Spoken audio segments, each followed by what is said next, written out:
Welcome to the Universal Design Fast Facts series. My name is Khalil Ikhshir. I am the Assistive Technology Specialist at UNC Charlotte, and I've been about 8 years at UNC Charlotte so far. And with me today is Katie Munti. She is the ADA Project Coordinator. Universal Design Fast Facts is a 12 sessions that we do monthly basis. And it came as a result of another 6 hours workshop that we are still giving. We give that about 3 times a year. Um, the 6 hours, it's just difficult for people to commit for 6 hours, and we thought let's break it down to more sessions, small sessions, where we can remain connected with the community and talk about accessibility and universal design and how to make things accessible.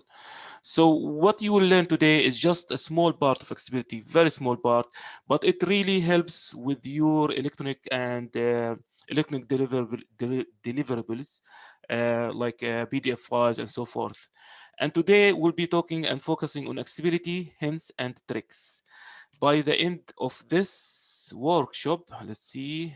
Yeah, there we go. You should be able to use these hints and tricks when creating electronic content, and that works almost with every platform, every software or application you use when you are creating these electronic content. So this is our agenda. We'll talk a little bit about how people convey information and knowledge. They'll talk about some of these tips. I'll not read it for you. We'll just move on. Now, people use common elements when they convey information. They use first different type of media. For example, they could use an article or write a brochure or thesis, maybe write an article in a magazine, maybe create a PDF out of Word file or PowerPoint. Regardless of these media, there are common things that people normally use. For example, someone starts Word file and they start typing and they don't like the font, that font type. They change it. So the question, did you change it to something that is accessible, that is universal design, that is good for you and as an author and for your audience, regardless of their abilities? So this is what we are discussing today. So there are other elements, for example, the font, then the size. You could use images sometimes to convey information.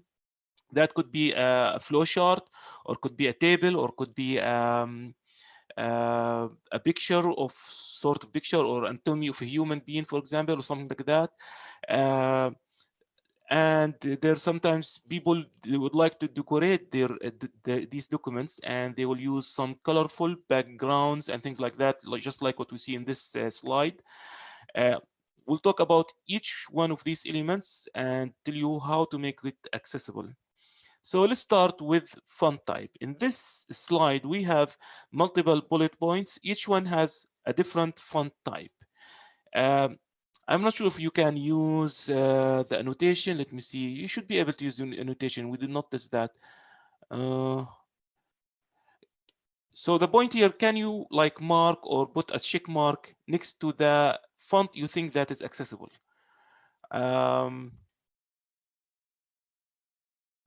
Can you do that? Katie, can you check from your side? Yeah. We tested that in previous workshops, but we used to use WebEx. Right.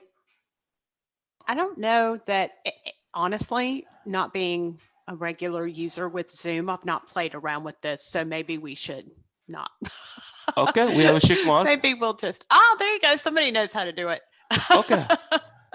So if you hover up on your screen, you'll see a notation or annotate. And if you click on it, you'll see a check mark like a stamp. And you can click on it and mark the font that you think that is more accessible in your opinion.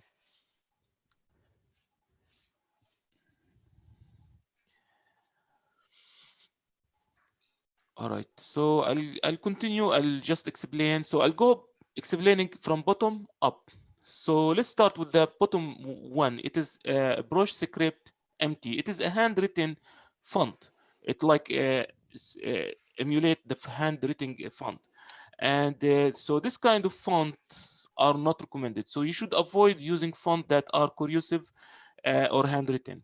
The reason is just difficult to read. I mean, people, if you look at the illustration, the word illustration, ILLUSTR, some people don't know how to read these kind of fonts. And you have to keep in mind people with disabilities who probably are low vision or maybe any kind of disability that they couldn't, and then that they could get confused with this kind of handwritten font. The next one is Schiller. Schiller is a decorative font. So you should also avoid fantasy and decorative font. If you have to use one, for example, for a specific, let's assume we are in Halloween, someone is writing something about Halloween. So maybe you want to do it as an image and add an alt text to that. Otherwise, don't use it anywhere in your text. Otherwise, people will not be able to read it. It's just difficult to read.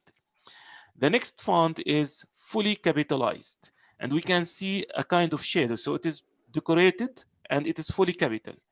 Now, the problem with full capital, it's just difficult to read, especially if it is in the body.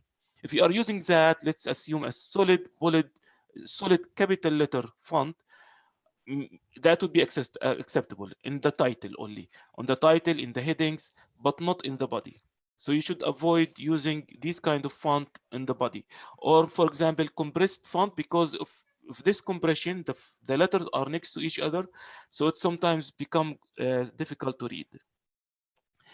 Lucida Console is a font that is characterized, or it is a family called monospace font. Monospaced font means that the space between letters, or the space for each letter, is equal. So if you look at hello, you'll see E, H, E, and then L, and it has the same space like in E, and another L, then another O. So these spaces are equal to each other, and that could make it difficult to read, and especially if the word has many letters, like long words. By mistake, someone could break it down to 2 or 3 words when it is only one word. So it is better to avoid this kind of letters when there is a monospace. The next font is called Times New Roman. Of course, this is a very famous font. It was long time ago the default font for Microsoft. If you go to BA standards, you will find that they are suggesting that you use accessible font, and then they will suggest that you use Times New Roman. And I disagree with them. The reason this font is characterized with these strokes and flare that you can see at the tip of each letter. If you use this font, especially in the body, it could become difficult for the end user to read it. And because this is a very famous font, people, if you photocopy this font multiple times, as you photocopying, each time you will lose some of the pixels and some of the quality of the font. And by time, if you want to scan it back using OCR, it will not be recognized easily for the machine. So that's why, in general, don't use it. The only exception that if you want to use it in the titles, and in the headings. That's okay if you want to use it in the titles and the headings. So Times New Roman is not a font we recommend, especially in the body. Now, the next two fonts comes from one family. They are called sans serif fonts, Arial or Verdana. Now, keep in mind, on all of these bullet points, we are using the same size font. So if you notice in Arial and Verdana, you'll see that Verdana is larger in size. So this is one characteristic of Verdana. So we highly recommend Verdana more than Arial. One more different, if you notice, illustration. Okay, if you see the ILL in Verdana is more readable and more recognized than in Arial. The ILL, they are almost the same. So that's why Verdana is much better to adopt and use in your documentation. So to conclude this font type, we have two groups. The first group is sans serif family font, like Verdana and Arial. Of course, there are others, like, for example, Helvetica, Futura, Calibri, many other fonts that can be used. We still recommend Verdana, but of course, when you use any of these sans serif, it is accessible for sure. The next group, they are characterized, for example, by flared extension and strokes, like illustration, like the Times New Roman, cursive, like handwriting, monospace, and fantasy fonts. Avoid using these fonts. The exception only for Times New Roman, because it is a very famous font and very beautiful as well. You can use it in titles and headings. That would be okay, because you know the title normally is made bold and large. So that's why it is readable. But if it is in the body, that would be a little bit confusing for the end user.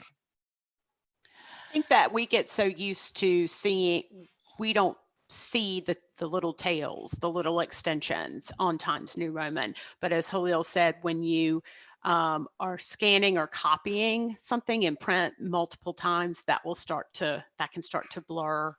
And it can be difficult for a screen reader to differentiate with the little extensions and strokes on there. Thank you. So this is about the font type. We will move on. Text size. So you can see here many bullet points with different size font. By the way, this is all Verdana. So which one do you think is more accessible? Which one of these you think is more accessible? You can use the check mark, which was used a moment ago, and just mark, yeah. So we have 28 points, 24 points, and 32 points, and so forth. Yeah. So really, that depends really on the distance between you and what you are reading. So if we are talking about billboard, like you are driving in the street and you see a faraway billboard, that billboard normally uses fonts like maybe 72 or even larger and larger, because from far away you need to read it easily. But if you are talking about a brochure or a normal magazine paper, this is just a distance of reading, like it's just maybe a feet far from your eye. So you need to maintain a font size of 12 points or larger. Now in this projection, because you will end up projecting either on your screen or the white screen, normally people maintain the 24 points or 28 points, depends, 18 or above or larger. But when it comes to printed papers, you should use 12 points or larger. Now keep in mind that the font has its own size. So if you are using Verdana, probably you should go with 11. So Verdana 11, Times New Roman or Arial 12 and larger. And it is really, it is your own judgment. So just keep in mind the distance. If it is just feet away, 12 points would be enough. If it is more far, then you need to go larger, and so forth. So use a 12-point font size for all font types, unless the font type is naturally large, like Verdana. And of course, in every slide, we are giving you some reference, if you can notice that. I would recommend that you go to these references and read about them. We will share these slides as PDF files after the workshop. So I'll move on. Now we present data as well. Okay, we need to clean the annotation. Clear. Okay, there we go. Oh, it doesn't clear mine.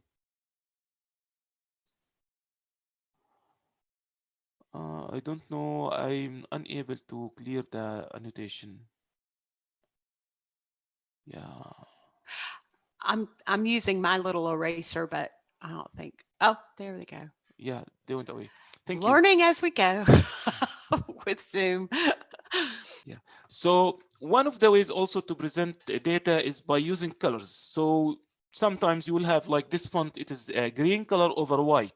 So what you need to make sure about the colors, that you use high contrast, and we'll talk about that more.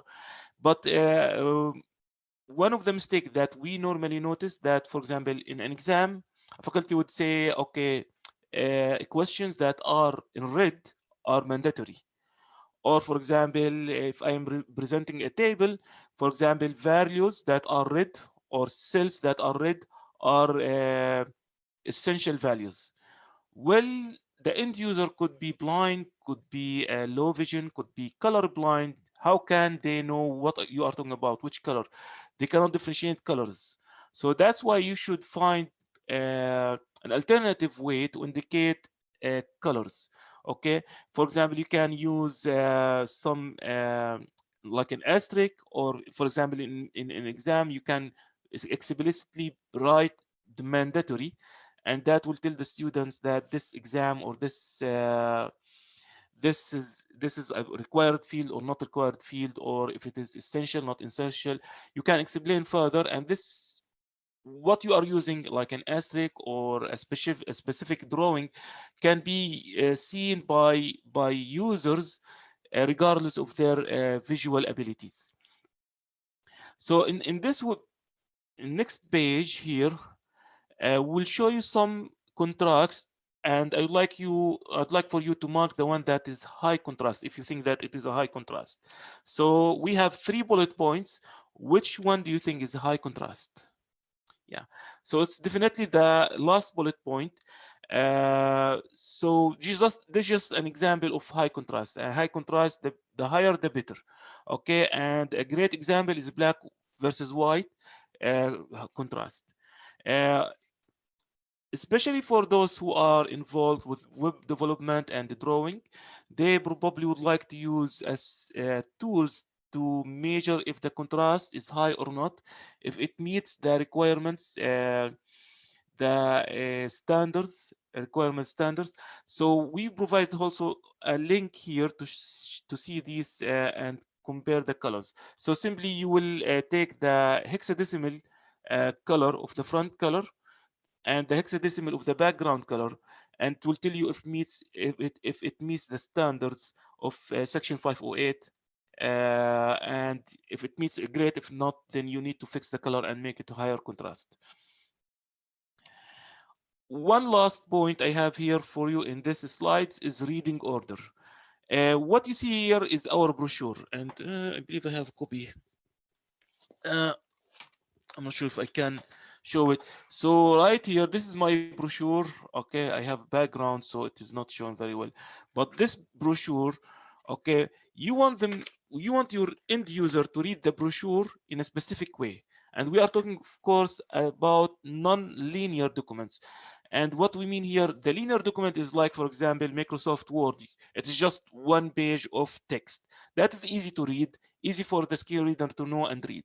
But when it comes to columns or sections like in web pages, then you want to make sure that the end user will read the screen reader. The screen reader actually is a software that is used by people who are blind to navigate and read pages and navigate the computer. So if they are in, for example, UNC Charlotte Office of Disability Services title, you want to make sure that they will continue reading the topic related to this title. We've seen, for example, some web pages like Wise or Wiz, where you create a web page, you read the title and it will jump to another topic or another body. For example, you read UNC Charlotte Office of Disability Services, and it jumps all the way, for example, after documentation, which is the next column. And that is absolutely wrong, because you are now conveying the wrong information to that title. So you want to make sure that the reading order is correct, whether you are using a PDF file, a form, a web page, or you are creating any of these web or electronic documents. Another form of reading order is clicking the tab. And that appears normally in forms. For example, in the form, you'll have first name, middle name, last name, then maybe ID number, then major, then specific questions. And probably you are walking with the reader step by step to achieve a specific question. So you don't want them to jump back and forth between questions and give you a wrong answer. For example, first name, when you click, and then it goes to the text box of the last name. That would end up with providing wrong information. So when you click the tab, it should go in order from form to form, from correct radio button to radio button, from correct checkbox to checkbox, and so forth. And normally this appears when you click the tab in your keyboard. So the reading order has to be logical and sequential, and keep in mind, how do you want to convey the information to your reader? Which one for them, especially if they are blind, which information you want them to start with, then end up with? Yeah. And this is it for our workshop today. It is easy and quick, and it took about 10 minutes or less as promised. So we will open now the question. Let me stop the sharing. You're not the sharing. Stop the recording. I'm sorry. Where is the recording? Yeah, right here.